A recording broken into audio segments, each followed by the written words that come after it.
नमस्कार दोस्तों, perfection IAS के हमारे आज के यूट्यूब वीडियो में आप सभी का स्वागत है। दोस्तों, आज के जो वीडियो है वो हमारे 13 मई दैनिक समसामयिक घटनाओं से संबंधित है और ये यूपीएससी, यूपीपीसीएस और बीपीएससी के लिए बहुत महत्वपूर्ण हो जाता है। वीडियो शुरू करूँ मैं दोस्तों, इससे पहले बताना चाहूँगा कि अब से जितने भी हम दैनिक समसामयिक घटनाओं को ऐसे डील करते हैं, डिस्क्रिप्शन के रूप में देखते हैं।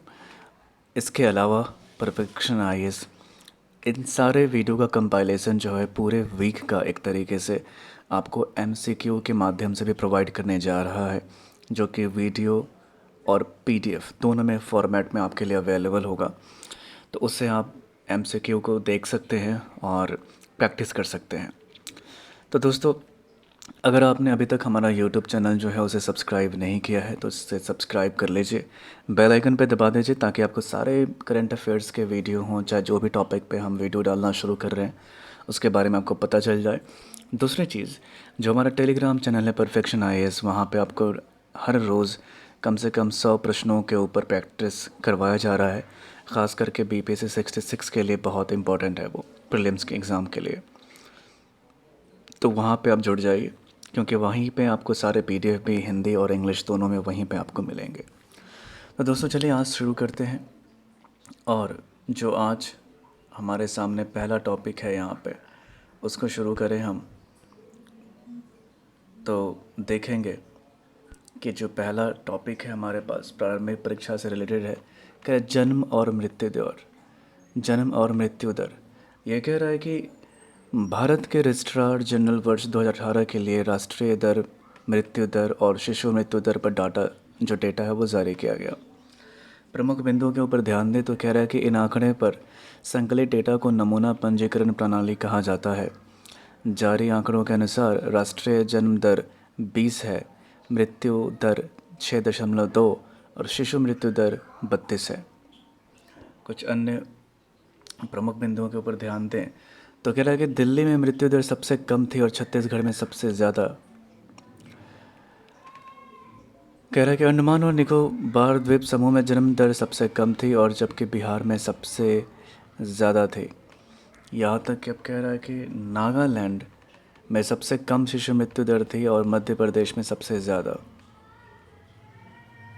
अगर आंकड़ों के ऊपर बात करें तो अगर आंकड़ों के अनुसार शिशु मृत्यु दर 1971 की जनगणना की तुलना में लगभग 1/4 घट गई है। पिछले दशक में ग्रामीण क्षेत्रों में 35% की गिरावट देखी गई है। यह कह रहा है कि नमूना पंजीकरण प्रणाली एक जनसंख्या के सर्वेक्षण है जो जन्म दर, मृत्यु दर और शिशु मृत्यु दर पर वार्षिक अनुमान प्रदान करता है। यह राष्ट्रीय और उपराष्ट्रीय स्तरों पर मृत्यु पर संकेतक भी जारी करता है। चलिए हमारे नेक्स्ट आर्टिकल की तरफ देखते हैं दोस्तों। ये कह रहा है टिड्डियों का हमला, ये अर्थव्यवस्था और कृषि से संबंधित है। चलिए देखते हैं ये क्या कह रहा है कि फसलों को बुरी तरह प्रभावित करने वाली रेगिस्तानी टिड्डियों का बढ़ता समूह राजस्थान के किसानों के लिए चिंता का विषय बना हुआ है। कुछ प्रमुख बिंदुओं के ऊपर ध्यान देते हैं तो ये कह रहा है कि टिड्डी चेतावनी संगठन LWO ने राजस्थान के जैसलमेर और श्रीनगर जिलों में रेगिस्तानी टिड्डियों की आबादी में बढ़ोतरी दर्ज की है। ये कह रहा है टिड्डी प्रकार के उष्णकटिबंधीय कीड़े होते हैं जिनके पास उड़ने की अतुलनीय क्षमता होती है, जो विभिन्न प्रकार की फसलों को नुकसान पहुंचाती हैं। कह रहा है कि टिड्डियों की प्रजाति में रेगिस्तान टिड्डियां सबसे खतरनाक और विनाशकारी मानी जाती हैं। ये कह रहा है आमतौर पर भारत में टिड्डियाँ केवल जुलाई और अक्टूबर के दौरान देखी जाती है, परंतु अप्रैल माह में इसे देखा जाना चिंता का विषय है। ये कह रहा है कि LWO के अनुसार टिड्डियों ने अप्रैल के शुरुआती दिनों में पाकिस्तान की सीमा से सटे पंजाब के फाजिलका ज़िले में देखा गया था। कह रहा है कि इन टिड्डियों की उत्पत्ति का मुख्य कारण मई और अक्टूबर में आए मेकन और लुबान नामक चक्रवाती तूफान है, जिसके कारण दक्षिणी अरब प्रायद्वीप के बड़े रेगिस्तानी इलाके में जिलों में तब्दील हो गए थे। अतः इस घटना के कारण भारी मात्रा में टिड्डियों का प्रजनन हुआ। माफ़ कीजिएगा। यह कह रहा है कि यह प्रतिदिन 150 किलोमीटर तक उड़ सकते हैं और 3 महीने में 60 अंडे देती हैं। चलिए हमारे नेक्स्ट आर्टिकल की तरफ देखते हैं दोस्तों। ये कह रहा है कि मिशन सागर जो कि अंतर्राष्ट्रीय से संबंधित है, कह रहा है कि भारत सरकार ने कोविड-19 महामारी के बीच एक आउटरीच कार्यक्रम मिशन सागर लॉन्च किया है। प्रमुख बिंदुओं के ऊपर ध्यान दें तो कह रहा है इस मिशन का उद्देश्य खाद्य पदार्थों, कोविड-19 से संबंधित आयुर्वेदिक दवाओं और HCQ टैबलेट की आपूर्ति मालदीव, मेगाडास्कर, सेसलेस और कामोरोस को करना है। कुछ और महत्वपूर्ण बिंदुओं के ऊपर ध्यान दें तो ये कह रहा है कि भारत नौसेना जहाज़ केसरी को इस मिशन के तहत तैनात किया गया है। यह मिशन रक्षा मंत्रालय और विदेश मंत्रालय के घनिष्ठ सहयोग के तहत किया जा रहा है। ये कह रहा है कि इस मिशन को हिंद महासागर में भारत के सागर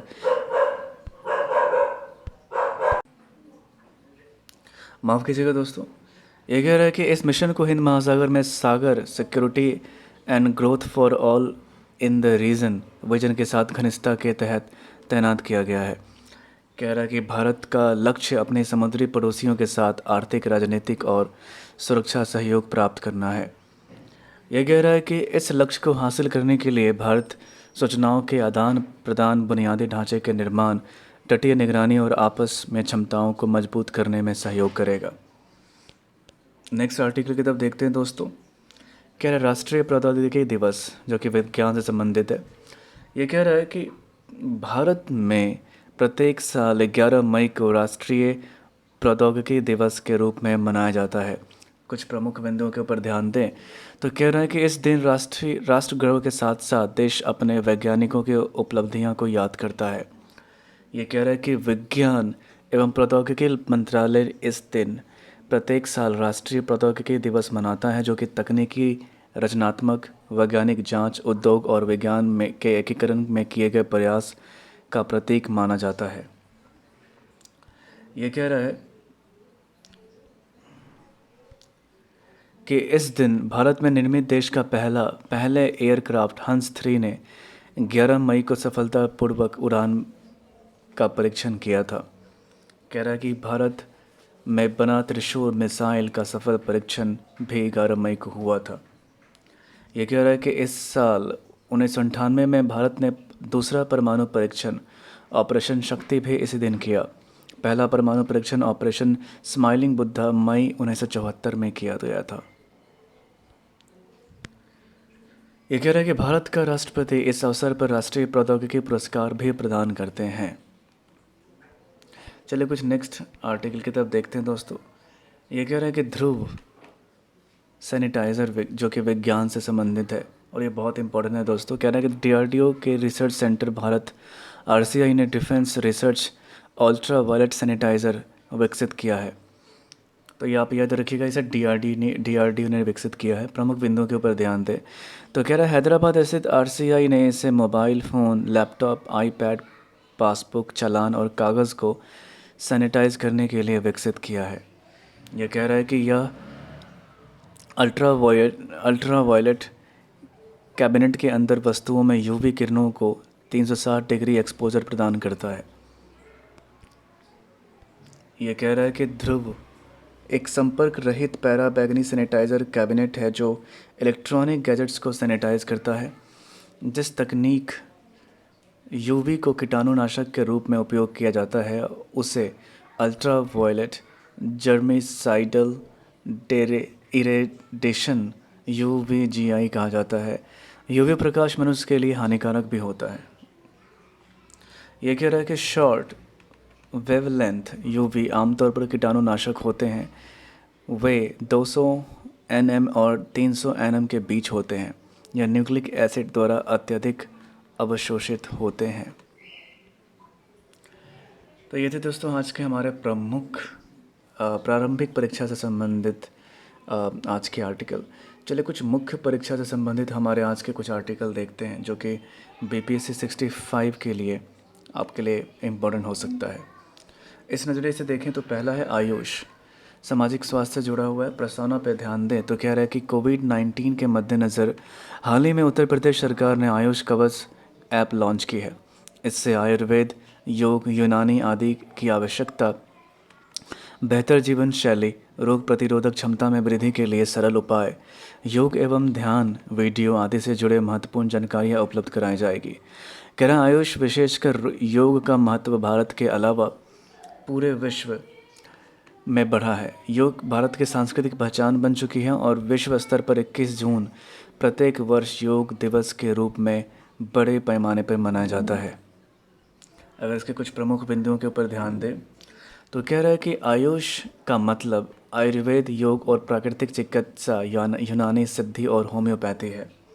तो इसमें एलोपैथी नहीं होता दोस्तों। ये कह रहा है कि आयुष मंत्रालय का उद्देश्य आयुष की शिक्षा, उपयोग एवं अनुसंधान को बढ़ावा देना है। आयुष को एलोपैथी की वैकल्पिक चिकित्सा पद्धति के रूप में देखा जाता है। यह चिकित्सा पद्धति एलोपैथी की तुलना में अत्यधिक कम लागत वाली है और इसलिए यह बड़ी संख्या में देश के नागरिकों की स्वास्थ्य ज़रूरतों को पूरा कर सकती है।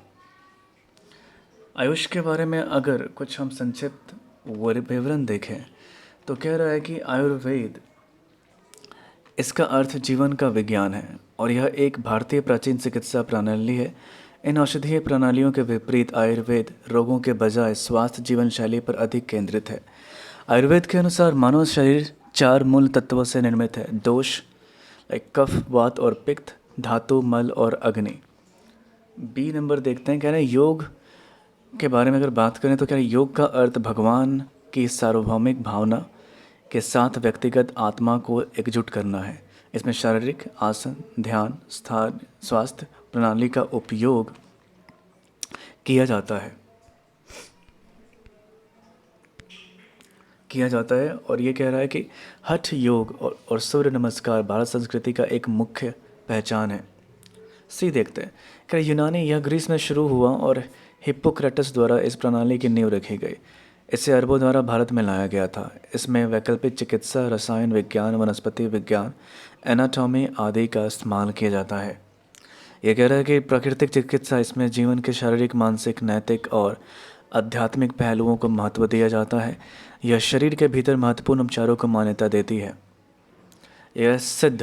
यह एक भारतीय प्राचीन प्रणाली है। सिद्ध तमिल संत पुरुष होते हैं जो दवा में परिणाम हासिल करते हैं और यह काफ़ी हद तक प्राकृतिक चिकित्सा में विश्वास रखती है। यह कह रहा है कि होम्योपैथी डॉक्टर सैमुअल हैनीमन द्वारा 11वीं सदी में विकसित किया गया था। यह व्यक्ति के संपूर्ण शारीरिक और मानसिक स्वास्थ्य को संतुलित करने में बल देती है। यह एक ऐसी प्रणाली है जो शरीर की स्वयं को ठीक करने की क्षमता पर विश्वास करती है। दोस्तों माफ़ी चाहूँगा, ये 11वीं नहीं, ये मेरे ख्याल से 18वीं शताब्दी में किया गया था। इसकी कुछ चुनौतियाँ भी हैं जिसके ऊपर हम ध्यान देंगे। चुनौतियों के ऊपर ध्यान देते हैं तो ये कहता है कि भारत में इसके जागरूकता और ज्ञान की कमी है। ये कह रहे हैं नकली फर्जी दवा की बिक्री की वजह से लोगों का विश्वास और भरोसा आयुष पर कम हो जाता है।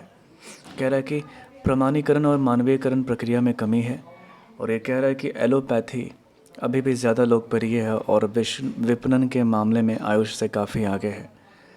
ये कह रहा है कि बौद्धिक संपदा अधिकार प्रणाली अभी भी भारत में कमज़ोर है। कई विदेशी कंपनियां भारत के पारंपरिक विज्ञान को इस्तेमाल करके अवैध तरीके से मुनाफा कमाते हैं। ये कह रहा है कि आयुष अल्पकालिक इलाज में एलोपैथी की तुलना में कारगर नहीं है, निवारक इलाज में ज़्यादा उपयुक्त है। अतः निष्कर्ष के अगर ऊपर पहुँचें तो ये कह रहा है कि कोविड-19 से लड़ने में आयुष दुनिया में महत्वपूर्ण भूमिका निभा सकती है और विशेषकर शरीर का प्रतिरोध क्षमता बढ़ाने में मदद कर सकती है। तो ये थे मुख्य परीक्षा से संबंधित कुछ और महत्वपूर्ण मुद्दे जो हैं हमारे बीच में, संक्षेप में उनको देखते हैं। उसके बाद हम अपने प्रश्न के ऊपर जाएंगे जो कि मेंस के लिए है। विविध में देखते हैं दोस्तों, कह रहे हैं कि उपभोक्ता मामले, खाद्य और सार्वजनिक वितरण मंत्रालय के तहत कार्यरत उपभोक्ता मामलों के विभाग ने सुरक्षा स्टोर पहल लॉन्च की। इस लॉकडाउन के दौरान नागरिकों के स्वास्थ्य और सुरक्षा के उद्देश्य से लॉन्च किया गया है। इसके द्वारा पूरे देश में किराना स्टोर के मालिकों को कोविड-19 दिशा निर्देशों के बारे में सूचित किया जाएगा। नेक्स्ट देखते हैं कला व संस्कृति से संबंधित। कह रहा भारत सरकार के पर्यटन मंत्रालय द्वारा आयोजित नीला नदी की खोज शीर्षक पर देखो अपना देश वेबिनार की 17 श्रृंखला का आयोजन किया गया। इसमें केरल में भरत पूजा नदी के रूप में विख्यात नदी निलासों के तटीय क्षेत्रों के शहरों एवं गांवों को प्रदर्शित किया गया है। कह रहा है भरतपुछा नदी को नीला नदी के नाम से भी जाना जाता है और इसका उद्गम तमिलनाडु के अन्नामलाई पहाड़ियों से होता है। तो दोस्तों ये थे आज के हमारे मुख्य परीक्षा से संबंधित कुछ और महत्वपूर्ण मुद्दे। कुछ प्रश्नों के ऊपर ध्यान देते हैं दोस्तों। ये कह रहा है पहला कि आयुष की प्राचीन चिकित्सा प्रणाली को आधुनिक प्रामाणिक स्वरूप देने के लिए सरकार की सक्रियता का उल्लेख करते हुए यह स्पष्ट करें कि विश्व स्तर पर व्यापक मान्यता किस तरह संभव है। चिकित्सा की अन्य पद्धतियों से इसकी तुलना करें। नेक्स्ट देखते हैं क्या है कि विभिन्न प्रकार के फसलों को नुकसान पहुंचाने वाले टिड्डियों की विनाशकारी भूमिका का उल्लेख करें। उनकी उत्पत्ति व प्रसार के प्रमुख कारकों की समीक्षा करें। नेक्स्ट बहुत इंपॉर्टेंट है दोस्तों। ये कह रहा है कि सैनिटाइज़र की मांग एवं महत्ता में वृद्धि को देखते हुए उच्च कोटि एवं हानिकारक सैनिटाइज़र के किस्म का विवरण प्रस्तुत करें। तो दोस्तों ये था हमारे आज के दैनिक समसामयिक घटनाओं से संबंधित। आप देख रहे हैं ये यूपी पीसीएस से संबंधित है, जो कि 2020 में प्रीलिम्स के लिए जो है ये सीरीज शुरू किया जा रहा है। इसके बारे में अगर आपको अधिक जानकारी चाहिए तो आप हमारे दिए हुए नंबर पर डायरेक्ट कॉल करके ले सकते हैं। और दोस्तों बहुत जल्दी हम आपके सामने बहुत सारे सरप्राइजेज़ लाने वाले हैं, तो आप अपनी तैयारी जारी रखें। इस कोविड-19 के चलते जो भी लॉकडाउन 4.0 आया है उसमें इसका फ़ायदा उठाएं, अपनी पढ़ाई जारी रखें। सारे मटेरियल्स हम प्रोवाइड कर रहे हैं आपको। और तभी मैं कह रहा हूँ कि परफेक्शन आईएएस के टेलीग्राम चैनल से जुड़ जाएं। और इसके पहले जो मैंने बिहार स्पेशल जो 100 प्रश्नों का 100 प्रश्नों का एक एमसीक्यू डाला हुआ था, आप वो वीडियो जाके ज़रूर देखें। वो बिहार करंट अफेयर से रिलेटेड है और उसे बनाने की कोशिश करें वीडियो में। और आपने कितना स्कोर किया, भले ही आपने 20 क्वेश्चन तक देखे हैं, लेकिन आपने 20 में से भी कितना स्कोर किया वो आप कमेंट में लिख के ज़रूर बताएं दोस्तों। देखिए कमेंट में लिख के बताने से क्या होता है कि हमें भी फीडबैक मिलता है कि आप जुड़े हुए हैं और हमें भी इससे इंस्पिरेशन मिलती है कि हाँ हम आगे कंटिन्यू वीडियो अपलोड करते रहें आपके लिए। अगर आप कमेंट नहीं करेंगे तो हमें पता ही नहीं चलेगा कि हम मेहनत कर रहे हैं तो वो कहाँ तक पहुँच रही है।